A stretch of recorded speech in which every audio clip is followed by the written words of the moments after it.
Uma alegria mais uma vez estarmos juntos para louvar ao Senhor, engrandecer ao Senhor e também ouvir um pouco da palavra. O mais legal de tudo é que não é a palavra que é a mais importante. Ela complementa o diálogo do povo com Deus no dia de hoje. A gente chegou, se colocou à disposição dele, falou para ele: estamos vindo aqui para te adorar. Aí ele veio, fala conosco, aceita o nosso louvor, e aí ele vem com a sua palavra, e ele nos entusiasma, nos ensina, nos exorta, para que depois a gente seja enviado. E esse diálogo é muito gostoso, porque esse diálogo a gente não consegue ter em casa, né? A gente vive isso comunitariamente. E a gente está estudando na escola dominical a respeito do início da igreja, né? O princípio da igreja, os primeiros anos da igreja. A gente vai chegar, acho que até o domingo que vem, ao ano 300. Hoje a gente parou por volta do ano 150, né? Como que a igreja viveu, se organizou nesse tempo. E é muito interessante a gente ver isso, porque a gente vê como a igreja se movimenta ao longo dos séculos, como que ela vive. E hoje a gente está dando continuidade à história da igreja. O que a gente estudou há quase 2000 anos atrás de acontecimento está acontecendo hoje também, mas com as suas peculiaridades. Mas uma coisa não mudou ao longo desse tempo todo: Deus cuida de nós. E esse mês de maio e começo de junho, nós vimos falando desse amor, dessa essência de Deus de cuidar de nós. Mas não um cuidado distante, um cuidado filosófico, mas um cuidado concreto. A gente viu num dos domingos que naquele momento de solidão à noite, né, em que a gente está zapeando no celular, olhando, né, naquelas noites frias, né, querendo encontrar alguém que esteja presente, porque você está tão sozinho lá. E eu fiz uma analogia, né, como você mandasse um WhatsApp no grupo de Deus, assim: tem alguém acordado aí? E Deus respondesse: eu estou aqui. A gente viu que o amor de Deus, o cuidado dele conosco se manifesta nessa solidão que a gente vive. Uma manifestação presente, de traz calma, tira angústia. E a gente olha e vê que a gente não está vivendo sozinho. Em Cristo a gente viu também que nós estamos seguros, que o amor de provisão diária dele, ele nos traz segurança. Nós não estamos sozinhos para construir a nossa vida. Não foi na força do nosso braço que a gente juntou dinheiro, patrimônio, para viver, e a nossa esperança está sustentada nisso.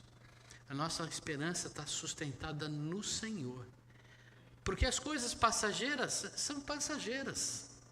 Mas a vida eterna que nos dá segurança, essa sim, a gente deposita a nossa vida nas mãos do Senhor. E todas essas coisas que nos sustentam, essas coisas materiais que nos sustentam, se nós deixamos de lado e olhamos para Jesus Cristo, a gente vê que a nossa vida é muito mais do que estar debaixo do sol, muito mais do que a gente conquista, do que a gente tem, do plano de saúde, da previdência privada, da previdência pública, dos bens que a gente acumulou da nossa casa. A gente também aprende a ver que Deus não é o Deus só das grandes coisas. A gente muitas vezes fica levado a pensar que Deus é aquele Deus que só se manifesta de forma grandiosa, que nas coisas pequenas Deus não está. Muitas vezes a gente olha que nas coisas pequenas foi força do nosso braço. Mas quantas vezes Deus fez milagres maravilhosos a partir de coisas insignificantes? A gente viu, né, aquela criança com alguns peixinhos e alguns pães alimentou uma porção de gente, mais de 5.000 pessoas foram alimentadas. A questão não estava no milagre em si da multiplicação do pão, mas estava no cuidado de provisão de Deus, aquele amor empático, que vê o sofrimento do outro, mesmo que insignificante. Ele usa essas coisas loucas do mundo. A gente viu domingo passado que o cuidado de Deus alcança também a dimensão comunitária.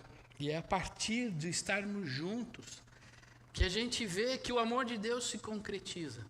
Eu gosto muito de usar a expressão de que a igreja é o braço de Deus abençoando a pessoa. Então aquela pessoa que está doente, que não pode sair ou receber alguém, então a igreja vai até onde aquela pessoa está. É como se o braço de Deus fosse afofar a cama daquela pessoa que está doente e às vezes levar uma palavra de consolo, de ânimo. É a igreja, sou eu, é você, você. Então quando aquele irmão está distante, quando aquele irmão que não está próximo, que ele está sofrendo, a igreja é esse braço que vai até lá e cuida. O amor que cuida não se encerra aqui nessas coisas que a gente está vendo, no cuidado emocional, no cuidado da igreja, mas ele transborda. Esse amor que cuida, ele vira generosidade e se torna partilha. É isso que a gente vai ver hoje. Nós vamos encerrar esse momento vendo que esse amor, quando se manifesta, esse amor de Deus, quando se manifesta em nós, ele também se manifesta em nós como generosidade, como um instrumento de partilhar os bens que a gente tem.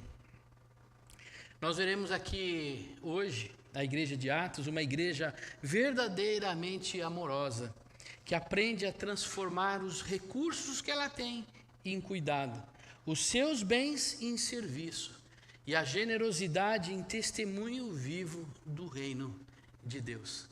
Que a gente possa ser abençoado com a palavra de hoje, como nós cantamos, né? Senhor, transforma a minha mente, transforma meu coração, que nós possamos sair aqui transformados da nossa visão a respeito da questão do cuidado de Deus através da partilha dos nossos bens. Por isso eu convido a igreja a abrir lá nos relatos de Atos, do capítulo 4, nós vamos ler o 32 ao 35. Atos 4, 32 ao 35. Mas eu vou mencionar de leve alguém que a Tainá gosta muito. Nessa passagem aqui, ela já sabe quem é, né? Ela vai ficar feliz hoje. Falou. E é legal, e é um grande exemplo, né? Um grande homem. Atos 4, 32 a 35. Aí deve estar todo mundo curioso de quem é que vai falar. Espera, vamos até o final. Deixa a ansiedade de lado, espera um pouquinho e a gente vai revelar de quem é essa pessoa que a gente está falando, que está lá no 36 e 37. Todos já acharam? Se não, nós temos aqui projetado já. Pronto, está lá. Vamos ficar de pé.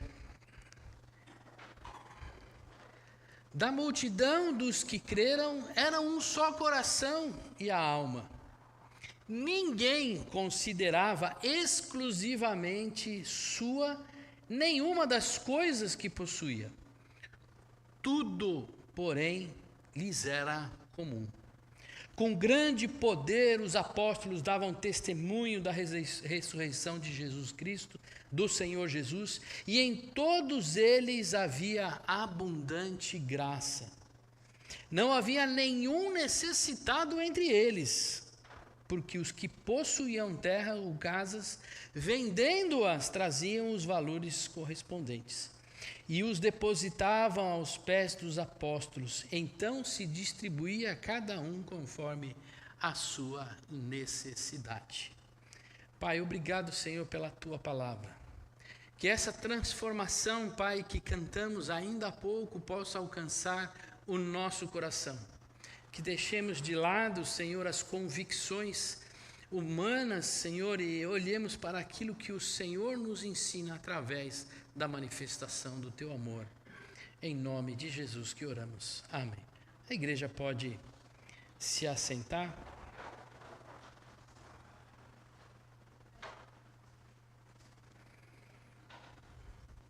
Quem que era essa igreja? Essa Essa igreja era a igreja de Atos dos Apóstolos. Nós estávamos estudando um pouco a respeito dela. Só para conceituar, vamos falar ano 2000. Tira 2000 é o ano que Jesus nasceu, ou que a gente convencionou que Jesus nasceu. É uma data aproximada, não é uma data fixa lá, não tem no cartório registrado essa data, mas é aproximadamente antes de Cristo, depois de Cristo, é naquela data, ano 0, mês 0, dia 0. Então, o Senhor Jesus nasce, vive como criança, esse tempo de vida de criança de Jesus, a gente não tem relatos bíblicos a respeito dele. E aí ele chega no momento em que ele começa a viver o seu ministério. Ele vai para o deserto, passa 40 dias em jejum, volta, inicia seu ministério. E ele faz isso por 3 anos. Depois de 3 anos de vivendo com os seus discípulos, ensinando, discipulando aqueles a quem ele chamou para formar a igreja, Jesus cumpre a sua missão, o seu chamado, que era entregar a vida por cada um de nós. Por que ele fez isso?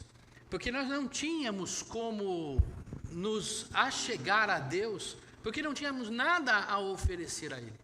Nada da nossa vida poderia comprar ou pagar o preço do pecado de Adão contra Deus, daquela separação que separou o homem do relacionamento com Deus. Então Jesus veio e cumpriu a missão de ser o resgatador, de ser o preço por isso. Por isso que hoje a gente não olha para nenhum santo, nenhuma divindade que possa nos levar à salvação, porque só Ele pagou o preço. E o preço dele é válido porque ele não só morreu, mas ele ressuscitou. E quando ele ressuscitou, tinha uma promessa dele mesmo para a sua igreja. Qual era a promessa? Olha, não fiquem tristes, não fiquem angustiados. Eu cuido de vocês, o Pai cuida de vocês, o amor do Pai se manifesta em cuidado de vocês, por isso eu deixarei com vocês o Espírito Santo. Eu enviarei o Espírito Santo. Se a gente, sem entrar numa teologia profunda, se Deus é Pai, Filho e Espírito Santo, quando Jesus cumpre a sua missão, vem o Espírito Santo cumprir a missão dele, estando dentro de nós. Imagina o próprio Deus dentro de nós. Sara, Deus está dentro de você.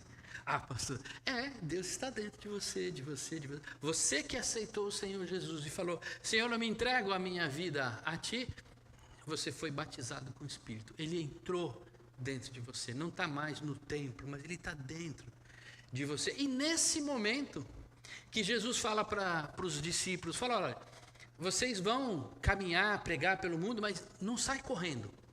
Espera o Espírito Santo chegar. E aí o que acontece? O Espírito Santo vem, e aí vem os discípulos e aqueles que estavam juntos são batizados, são cheios do Espírito. E a gente pode ver na vida de Pedro uma diferença gigante de quem era Pedro enquanto era discípulo de Jesus e quem era Pedro depois do Espírito Santo. A primeira pregação de Pedro foi extraordinária, cheia de poder. Mais de 3.000 se converteram com aquela pregação. E aí a gente começa a olhar a história da igreja onde esse fato acontece. Começa ali. Pedro e João haviam sido caminhado, a igreja havia crescido, e aí depois do Pentecostes, Pedro e João foram presos por anunciarem o Evangelho. Então a gente começa a ver a perseguição ao cristianismo, a igreja crescendo, e a igreja naquele momento responde a essa perseguição em oração. O Espírito Santo cheio dentro da igreja, fortalecendo, e aí a gente vê em Atos 2, já começa uma coisa muito bonita, muito importante. A igreja era simpática ao povo. Todos aqueles que estavam em volta da igreja olhavam e viam aquela igreja, aquela alegria que havia no meio do povo. Por quê? Porque o Espírito Santo estava ali. E a igreja ia crescendo e multiplicando, e o povo ia vivendo, e assim a igreja foi expandindo. Mas pensa bem, aquela igreja que eram antes 12 apóstolos, de repente elas começam a ter 300, 3.000, 5.000, a igreja começa a crescer e começa a ter necessidade. Talvez naquele tempo uma casa de alguém não fosse suficiente para alcançar todo mundo. Talvez naquele momento uma família não tivesse recurso suficiente para atender uma demanda de uma reunião, de um culto com mais de 5.000 pessoas. E aí a igreja vai começando a demonstrar um ponto importante do cuidado de Deus, que era a generosidade. Quando a gente olha para a igreja primitiva, naquele ano, até o ano 100 mais ou menos, você começa a ver aquela igreja viva, cheia do Espírito Santo. O que a gente vê com o reflexo daquela igreja não é apenas uma nova crença, mas é uma forma diferente de viver. E isso é muito interessante, porque quando a gente olha e fala assim, essa é uma nova religião, é uma coisa, porque talvez as pessoas creiam naquilo, mas não vivem aquilo que diz. Nos cristãos eram diferentes. Era uma nova forma de vida. Todos viviam de forma diferente. Eles não olhavam mais como os romanos olhavam. Eles não olhavam mais como os assírios olhavam. Não olhavam mais como os judeus olhavam na sua caminhada. Mas eles começaram a viver segundo aquilo que Jesus Cristo ensinou na sua caminhada. Segundo o exemplo que ele deu em todos os momentos em que ele ensinava os seus discípulos. E isso traz uma transformação de mente e de atitude. Se a gente fizer uma ligação entre o curso Aliança e o que a gente está falando aqui, enquanto a gente vivia uma forma de caminhada, a gente tinha algumas coisas que a gente não conhecia. No momento que aquilo dá um estalo, eu falo, puxa vida, faz sentido. Aí então eu passo a viver de forma diferente do que eu vinha vivendo. Isso é a transformação que o Evangelho traz e que nos chama, quando a gente olha a história da igreja naquele momento, nos chama a ver a expressão de Deus, a generosidade de Deus a partir da expressão daquela igreja. Aqui em Atos 4, nós vamos encontrar uma igreja que compreendeu que cuidar também significa repartir. Cuidar não é só empatia. Cuidar não é só afofar a cama daquele que está doente. Cuidar também é repartir através da igreja. E isso se torna concreto quando o meu recurso passa a suprir as necessidades dos outros. Isso é a chave da generosidade. Tem que ter transformação. Se minha mente não transformar, se meu coração transformar, a gente não vai viver de forma diferente. A gente vai crer num evangelho histórico de papel, mas não num evangelho que se torna vida em nossa vida. Por isso, que o amor que partilha, esse amor que é generoso, ele só começa quando muda a nossa mente e o nosso coração. Nesse verso 32, a palavra de Deus, Lucas, diz o seguinte, que uma multidão daqueles que creram tinha um só coração, uma só alma, pensavam de um só jeito. Ninguém entre eles achava que era seu aquilo que possuía. Olha que interessante essa observação de Lucas no modo de vida da igreja. Um corpo, uníssono, um só pensamento. Não é que uns acham e os outros pensam diferente. Não, todos que faziam parte da igreja Não tinha dúvida entre eles. Todos haviam experimentado essa mudança de coração, uma unidade, não uma uniformidade, mas uma unidade, no sentido de ter a mesma fé, olhar para o mesmo Cristo, considerar uma missão só toda para a igreja, não cada missão para cada lado. O amor expressado através de Jesus Cristo. E isso é muito bonito, porque isso só acontece porque vem o Espírito Santo sobre a vida deles. Agora, é interessante, uma coisa interessante que ele fala aqui, que talvez a gente possa levar de forma ideológica. Ele fala assim: ninguém considerava exclusivamente sua nenhuma das coisas que possuía, tudo era comum. A grande questão desse título, desse texto, não é dizer que a minha propriedade não era mais minha. Não vai nesse sentido. Cada um tinha a sua propriedade. Nós víamos que eles tinham propriedades e eles vendiam não a totalidade das suas propriedades. Ao momento que vinha vindo necessidade, eles vendiam parte do que eles tinham e contribuíam. O Evangelho não retirou deles a percepção da propriedade particular.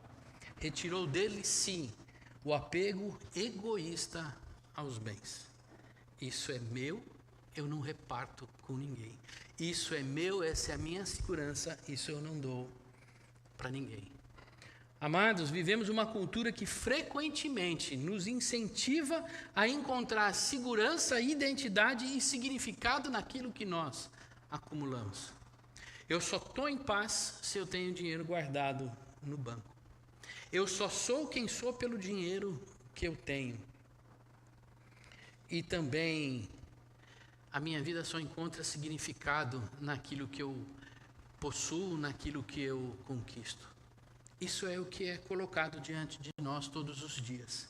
Para quem está acostumado a usar Instagram, redes sociais, quem está ligado em tudo isso, a gente vê que todos os algoritmos mostram e levam a gente a olhar para nós, é aquilo que eu posso usufruir e ter segurança a partir do que eu conquisto. Mas o Evangelho vem de forma diferente. A cultura da acumulação ensina que a segurança da vida depende daquilo que possuímos, o valor é medido naquilo que conquistamos, o sucesso é definido pela capacidade do que nós conseguimos acumular, possuir é mais importante do que compartilhar.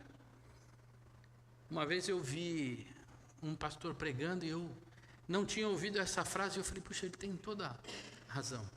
Prosperidade não é o quanto eu tenho, o quanto eu conquisto. Prosperidade é a minha capacidade de compartilhar. Eu só sou próspero quando eu compartilho. É que nem aquela palavra, ser tu uma bênção, distorcida muitas vezes na cabeça de nós, que diz que a partir de agora eu sou uma bênção, ou seja, eu sou detentor e recebedor de todas as bênçãos. Na palavra de Deus ele diz o contrário. Ser tu uma bênção, ser você um instrumento de bênção na vida do outro. Você vê que muda todo o significado. E o Evangelho vem transformar essa visão que o mundo tem, que a gente vive na sociedade de hoje. Para o Evangelho, a segurança passa a ser encontrada na provisão e fidelidade de Deus. Eu não preciso ter dinheiro. Eu não preciso ter poupança. É bom ter. É bom fazer uma previdência privada, é bom guardar um dinheirinho, porque senão nos dias ruins você vai passar necessidade. É bom trabalhar para ganhar dinheiro, não é?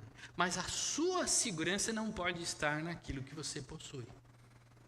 Porque quem sabe um dia passa por uma dificuldade, vem uma provação e você perde tudo que você tem. E aí você entra em parafuso. O Evangelho nos chama a confiar na provisão de Deus e na sua fidelidade. Como se nós caminhássemos no deserto, não tivéssemos nada, coisa nenhuma, e Ele providenciasse todos os dias o maná, o calor e a sombra na nossa caminhada, fora a água de todos os dias. O Evangelho redefine como a gente identifica a outra pessoa, como a gente define a outra pessoa. Porque muitas vezes, nos dias de hoje, quando você vai num supermercado, desculpem falar assim, mas é uma observação que passa aos nossos olhos, se vier uma mocinha, uma moça, uma senhora ou um senhor todo, né, com uma roupa simples, humildezinha, as pessoas passam por cima, não dão valor nenhum. Quem é essa pessoa? Se vem alguém de terno, gravata, como cara de doutor, o que se faz? Não, pode passar primeiro. E isso é inversão de valores. Tem uma situação que eu vivi, isso há muitos anos atrás, quando eu tinha acabado de ser promovido a gerente de contas no Banco Real, e veio uma senhora, assim, bem simplesinha. Sabe aquela roupa bem simples mesmo? Mas ela estava bem arrumadinha, mas bem simplesinha. Aí ela sentou na minha mesa, eu fui atender ela, ela falou para mim assim, ô rapaz, eu deixei a documentação da minha conta para abrir, mas ninguém me ligou, me dá de volta que eu vou levar no outro banco. Eu falei assim, mas senhora, mas qual que é a empresa? O que aconteceu? Não, é Sociedade Irmãs e Caridade. Aí eu falei assim, deixa eu ir buscar lá, né? Peguei lá um documento. Eu falei, senhora, mas olha, quem olhou? Eu vou abrir a conta para a senhora agora. Consultei o que tinha que consultar, não tinha restrição, não tinha coisa nenhuma. Eu falei, eu vou abrir para a senhora. Não fique assim, aqui no nosso banco não é assim. Aí abri a conta para ela. Aí eu fui visitar a senhora para levar lá os dados da conta para ela.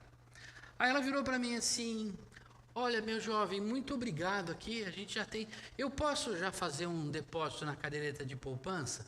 Eu falei, pode, inclusive a gente precisa para registrar a abertura da conta. Quanto que a senhora vai dar? Ah, são só 6 milhões. O quê? 6 milhões? Não, mas isso aqui é só uma coisa, porque o restante eu tenho que tirar do outro banco que tem vencimento. Olha, se eu não me engano, porque já faz muitos anos, eu acho que ela trouxe para nós uns 20 milhões de reais. Aí eu fui descobrir quem que era aquela senhorinha. Ela era uma freira, responsável por 4 ou 5 grandes colégios no estado de São Paulo, né? No estado de São Paulo, tipo, qual é um colégio católico que vocês conhecem mais famoso aqui em Campinas? Oi? Liceu? Era maior que esse, sabe? Colégios grandes. E aí, aquele que olhou para ela pela sua condição social, pela sua aparência, que não deu o valor, aquela senhora, ela era a responsável tesoureira daquela associação.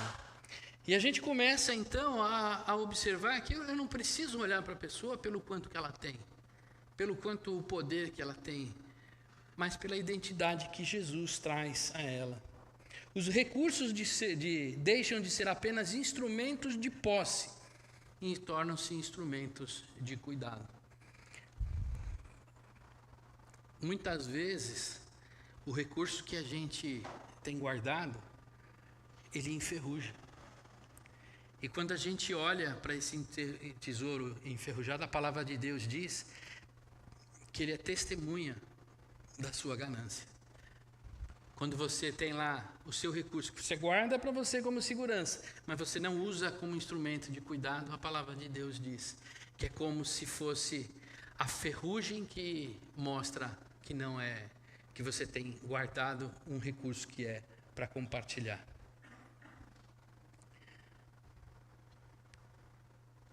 Pergunta que nos resta: como você tem enxergado os seus bens, o que você tem, a entrega dos seus bens aos pés da cruz, aos pés de Cristo? Como é que você tem percebido o dar o recurso, o seu recurso, o dinheiro que você guardou com tanto suor aos pés da cruz? A gente precisa redefinir os conceitos que a gente tem no coração, abandonar os conceitos que o mundo nos traz e olhar para o Evangelho e começar a perceber de forma diferente a como lidar com os nossos bens. Agora, para isso, o único ponto que nos faz mudar a visão é quando a gente olha para Jesus Cristo como chave dessa transformação. Se a gente olha para a religião, a gente se perde. Se a gente olha para a ideologia, a gente se perde. Se a gente olha para nós mesmos, nós nos perdemos. Agora, quando a gente olha para Jesus Cristo, então tudo é transformado. E isso eu vi quando para mim fez algo muito estranho no texto. Capítulo 32, a multidão dos que creram tinham só um coração, todo mundo compartilhava que era tudo em comum. Capítulo 34, não havia nenhum necessitado entre eles, porque eles que tinham terra e casas vendendo traziam os seus valores. E por que no capítulo 30, no verso 33, ele diz o seguinte: com grande poder os apóstolos davam testemunho da ressurreição do Senhor, e em todos eles haviam abundante graça. Ele está falando de generosidade, e de repente ele muda completamente a visão daquilo que ele está falando, para falar sobre a abundância de graça e a ressurreição de Jesus. Aqui está o pulo do gato. Aqui está essa visão que a gente, a partir disso, a gente olha como o mundo olha e a gente enxerga o que o Senhor Jesus nos ensina, através do Senhor Jesus. Aqui o grande segredo é que o testemunho do Senhor trouxe abundante graça sobre toda a comunidade. É a partir da ação de Jesus Cristo que houve graça sobre toda a comunidade. Portanto, não é uma ação humana a partir do poder do ser humano de convencimento ou de poder de gerar riquezas ou de convencimento, mas é a partir do sacrifício do Senhor Jesus. E qual que era esse testemunho que ele dava? A ressurreição de Jesus. É a partir da ressurreição de Jesus, a partir do cumprimento das profecias, é que nós começamos a enxergar que o poder de Deus vem sobre o mundo. Ele revela a Deus agindo no mundo e revela a Deus agindo nas nossas vidas. Ele tira da nossa mente a visão distorcida. É como se a gente tivesse uma fake news em que a gente acredita, porque compartilhou tanto, isso rodou na mão de todo mundo e a gente acredita naquela fake news, mas de repente a gente descobre que aquilo ali é fake news. Aquilo não é verdade. É isso que a ressurreição e a graça faz em nossas vidas. Ela nos abre os olhos para que a gente enxergue que a forma com que a gente está olhando não é a forma com que o Senhor nos chama a olhar. A renovação da mente não é fruto de esforço humano, mas é mediante a graça. É a partir do amor de Deus sobre as nossas vidas que nós somos transformados. Em Cristo recebemos uma nova forma de pensar. Enquanto a sociedade diz, acumule, guarde, seja rico, Cristo diz o quê? Reparta. Completamente diferente. O mundo vem e fala, vença os outros, seja o cabeça, o primeiro. Cristo vem e diz, não, se você quer ser o primeiro, seja o último. Você quer ser grande no reino de Deus? Sirva o outro. O mundo diz, cuide de si, cada um no seu quadrado. Vença a sua batalha. O que Cristo nos chama? Amar ao próximo. O próximo antes de você. É uma contracultura, muda tudo. Muda a nossa maneira de enxergar. Se Cristo venceu a morte, a riqueza não é mais o nosso seguro. Porque se a morte foi vencida, para aqueles que estão em Cristo, tem a vida eterna. E a vida eterna não é a vida de bens materiais. Ela não termina aqui, é apenas um caminho no deserto. Se Cristo ressuscitou, a segurança não está naquilo que a gente tem, mas está em Cristo, que venceu a morte, o único que ressuscitou e que vive governando o mundo. Há uma diferença muito grande. Se Cristo reina em glória, o reino de Deus vale mais do que tudo que a gente juntar debaixo do sol nas nossas vidas. Por isso que Eclesiastes fala: tudo isso é vaidade, tudo isso é vapor. Tudo que a gente conquistou debaixo do sol é vapor. Porque o futuro, a vida eterna, não depende de nada disso, depende de Cristo. Quando Cristo ocupa o centro da nossa vida, deixamos de viver apenas para acumular. E a nossa vida, a nossa cabeça muda. Eu continuo crescendo, conseguindo bens, mas os bens não têm sentido em mim. Mas eu passo então a abençoar as outras pessoas com a minha vida. A generosidade deixa de ser obrigação e passa a ser resposta do cuidado que primeiro recebemos de Deus. Meus amados, a partilha deve fazer parte da vida, do nosso cotidiano, dos nossos costumes, da razão da gente viver, deve fazer parte da vida da igreja. Eu achei muito interessante, fiquei em dúvida, e eu fui ler mais aprofundado. Verso 34 diz assim: não havia nenhum necessitado entre eles. Ora, se não havia necessidade, para que compartilhar? Essa é a leitura óbvia. Se não tem necessitado, não há necessidade de partilha. Porque todos que possuíam terras ou casas, vendendo, traziam os valores correspondentes.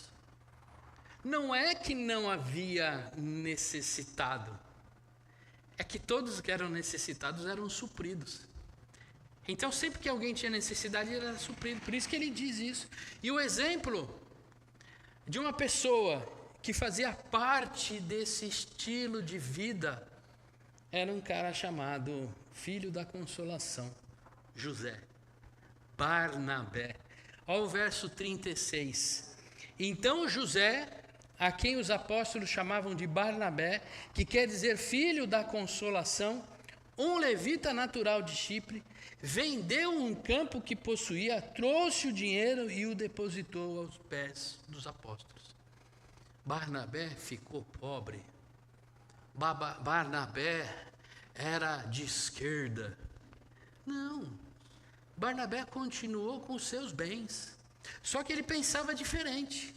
Ele olhava e falava: tudo isso que eu acumulei não é para a minha honra, para a minha glória, para o meu seguro, para o meu sustento. Eu sou o filho da consolação, eu ajudo os outros, eu consolo os outros. Então ele pegou um terreno que ele tinha, um bem que ele tinha, e trouxe aos pés dos apóstolos com o coração generoso. Não foi obrigado. Agora, nós tivemos alguém, um casal, que quis fazer igualzinho Barnabé, só que o coração dele não estava igual de Barnabé.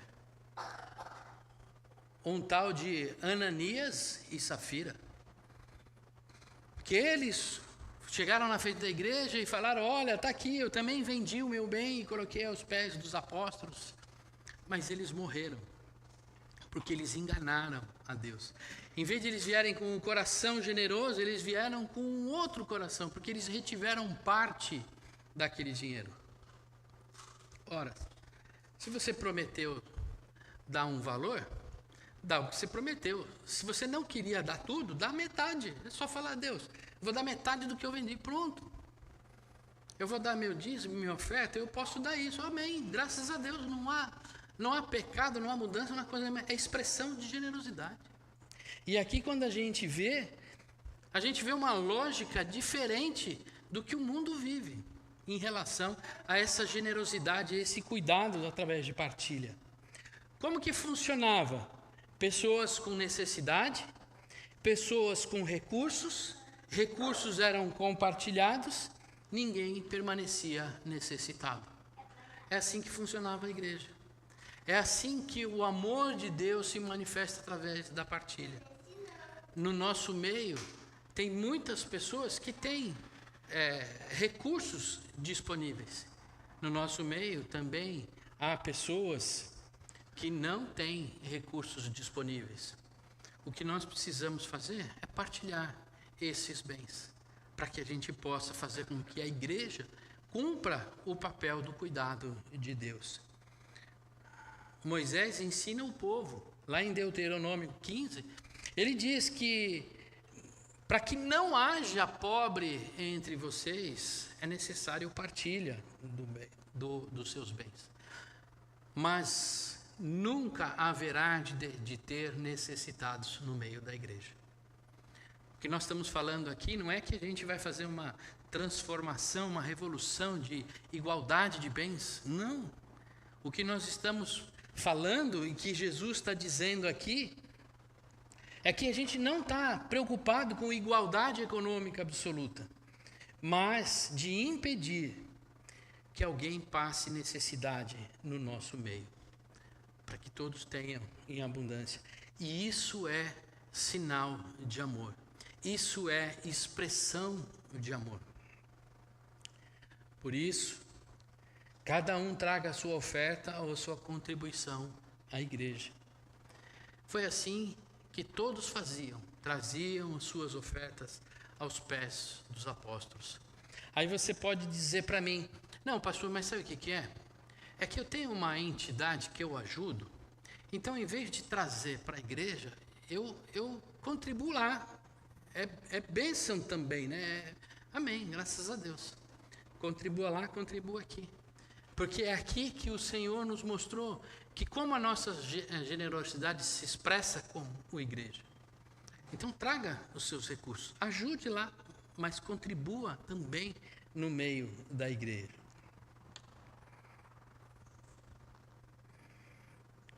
Quais são os propósitos hoje que se cumprem a respeito das contribuições que a gente faz? Lá naquela época, era para que aquele que tivesse necessidade, que fosse ajudado. A gente viu uns 2 domingos ou 3 domingos atrás, a gente lembrando das viúvas que eram desprezadas na distribuição diária. Da onde que vinha esse dinheiro que contribuía com aquelas viúvas? Das ofertas que o povo trazia para a igreja. Disso que a gente está falando. Então, naquela época, a gente via esse propósito. O dinheiro que entrava, que vinha como recurso, era destinado para sustentar a igreja, sustentar as viúvas e assim por diante. Hoje, provisão para a subsistência da comunidade.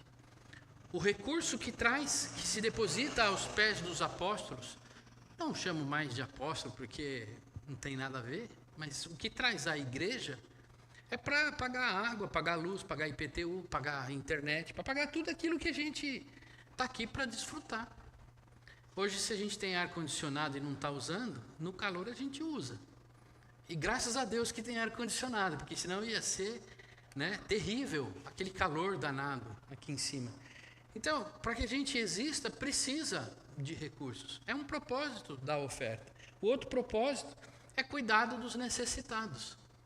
Quantos precisam ser cuidados através de ações diaconais? É parte da igreja. É ação, expressão do amor de Deus. É o braço do Senhor Jesus alcançando aquele que precisa do alimento. E ele vem através dos recursos que servem para isso.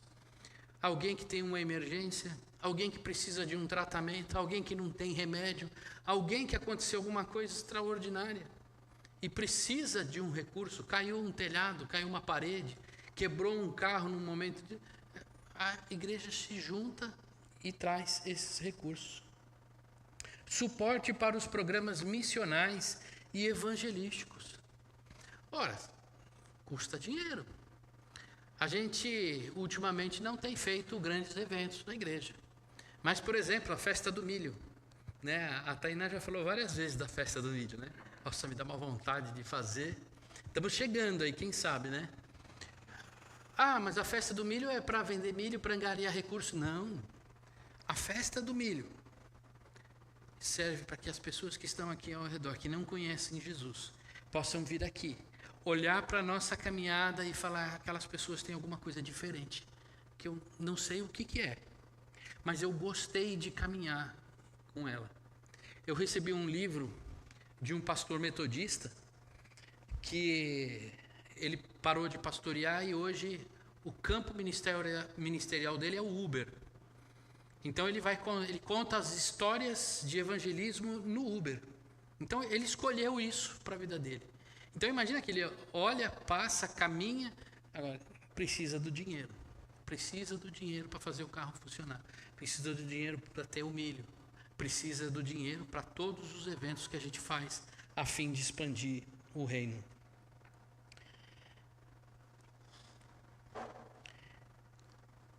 E o dinheiro sempre vai ser importante para a gente dar continuidade ao caminho da igreja.